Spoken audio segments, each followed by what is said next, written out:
I think that it's like school in general. I feel like I don't sleep because of school. Like that's the main cause, especially like with assignments and stuff. I don't sleep at all. This is Kariatu. She's a high school student in the Bronx. So it's just like, we do value sleep. And that's our school counselor, Miss Los Santos, jumping into a lunchtime conversation about school start times. But it's just like, if you guys value having a good time more than sleep, or having a good time more than managing your time well, how is that, again, helping your sleep patterns? And how is that taking care of your mental health and your families and the work you guys produce for your classes? In the school's defense, I would like to say that your teachers have more than half of them travel 2 hours away to work every morning. So when they tell you guys to leave a little bit earlier and to come in on time, it's because they live upstate. So if your teachers can make it 2 hours down from Wappingers, New York, or even further, then you guys can definitely get on an MTA bus and get here a little bit earlier. Just saying, with love, with love.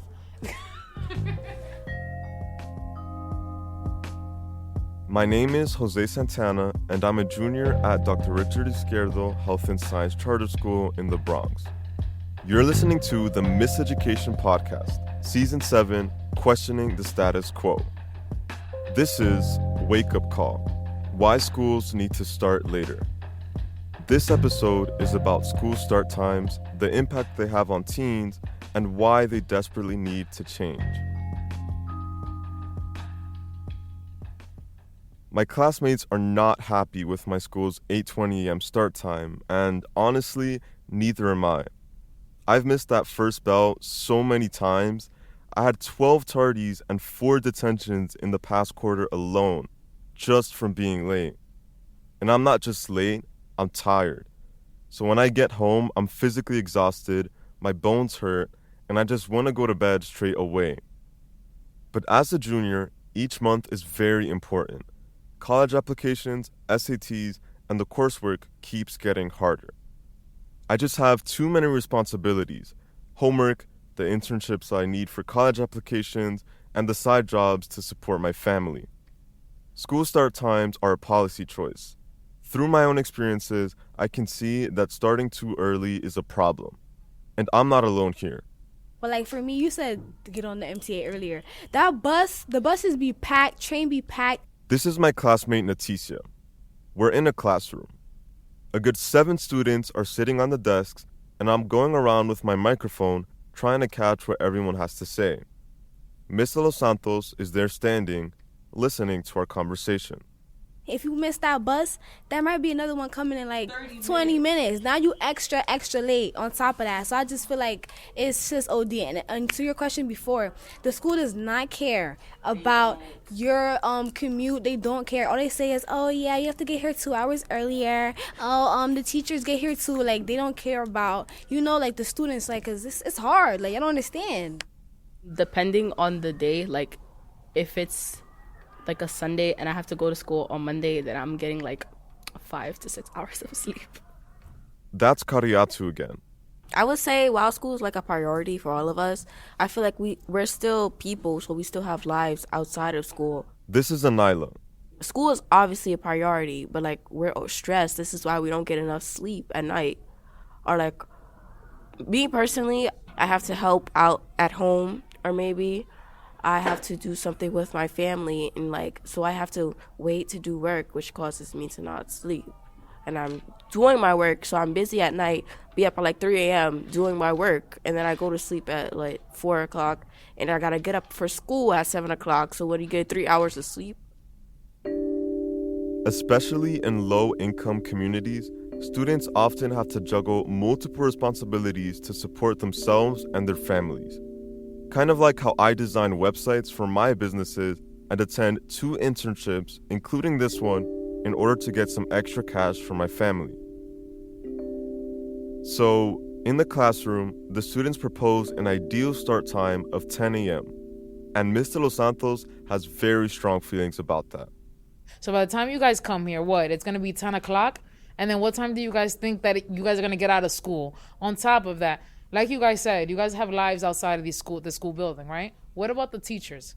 What about their family members as well? No, because we're being fair. Let's think about it all también. Because at the same time, if school starts later, You get paid monies. even if we get paid. All right, how about this? Let me offer an example. All right, thank you. You're welcome. Thank you, everybody, for participating.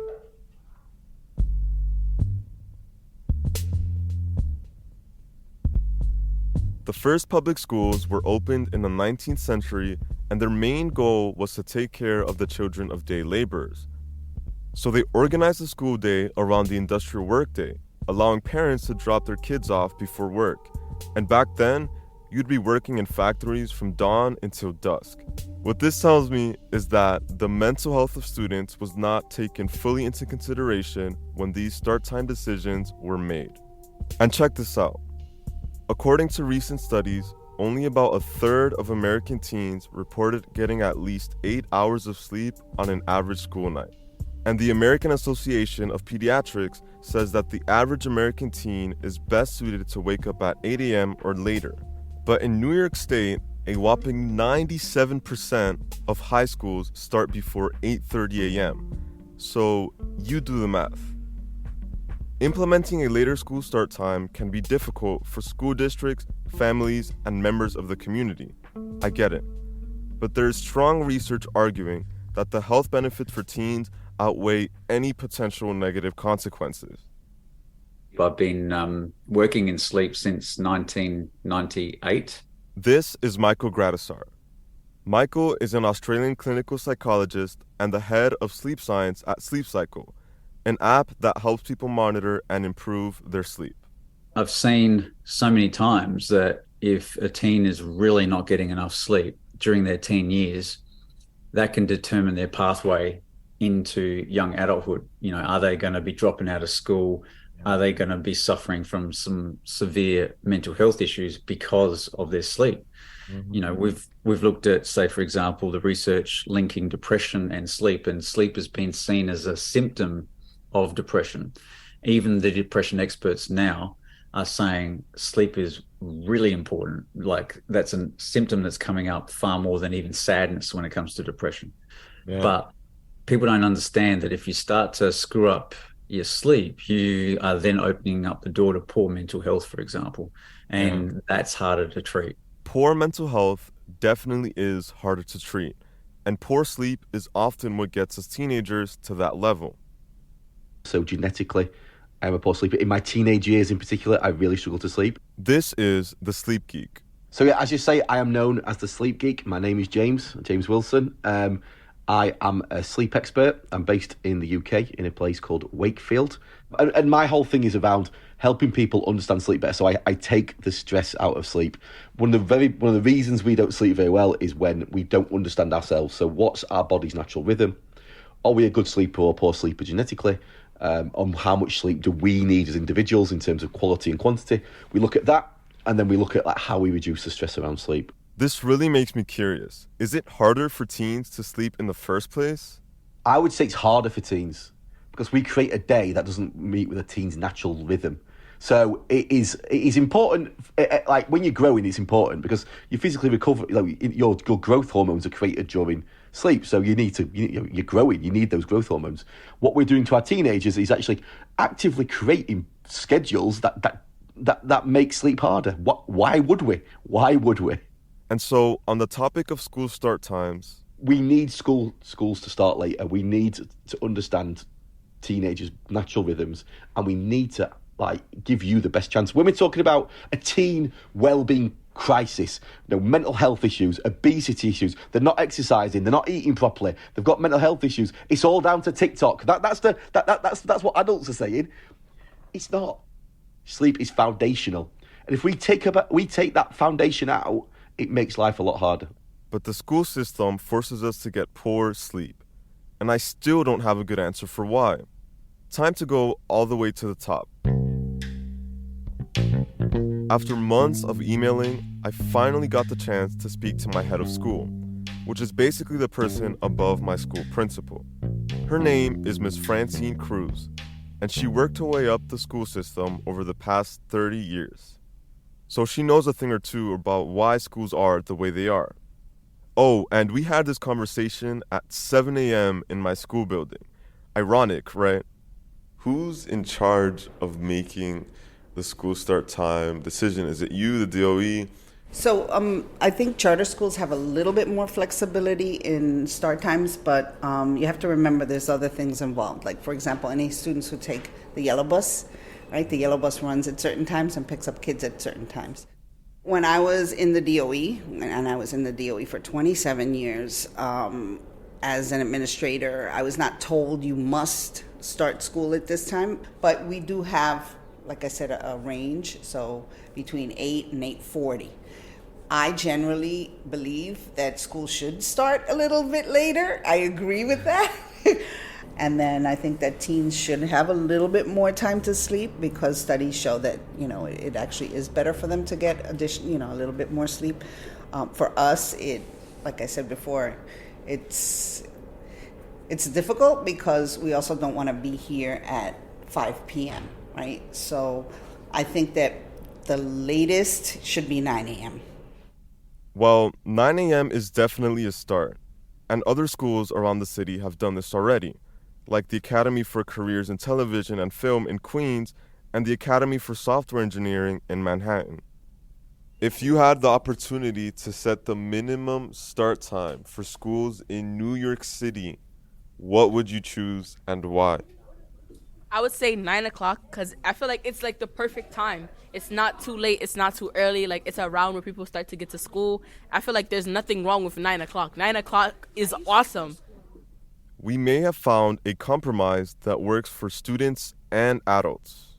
I would think that for high school students it would work. Think about when you're sometimes having a rough morning and you're like, oh my God, just 15 more minutes, and you sit there and you take an additional 15, 20 minutes. It does help, right? So I think it would definitely help. I think it's something that can be experimented.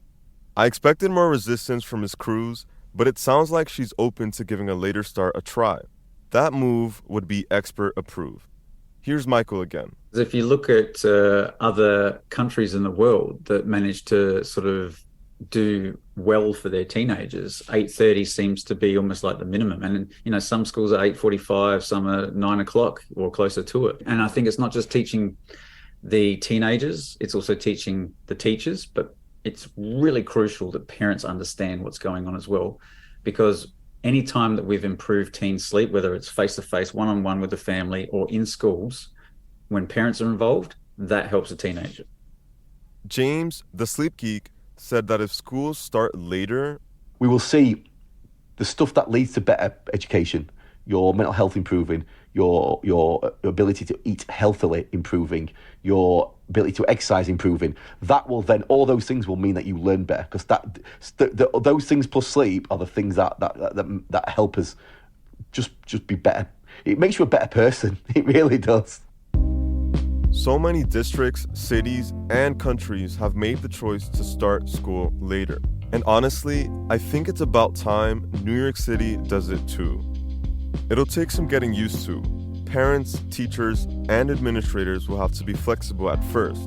But if we want to say that we're taking students' mental health seriously, pushing back school start times would be a great place to start.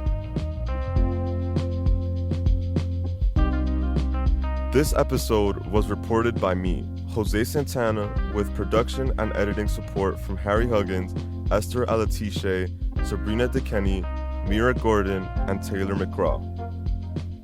Music from Blue Dot Sessions.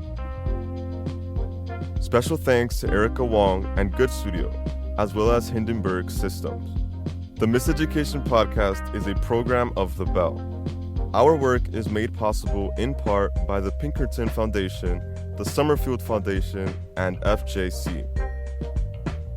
You can learn more about our work and find all past episodes at bellvoices.org. If you're listening on a podcast app like Apple or Spotify, please drop us a quick rating and review. And don't forget to follow at Miseducation Pod on Instagram and Twitter. Thank you for listening.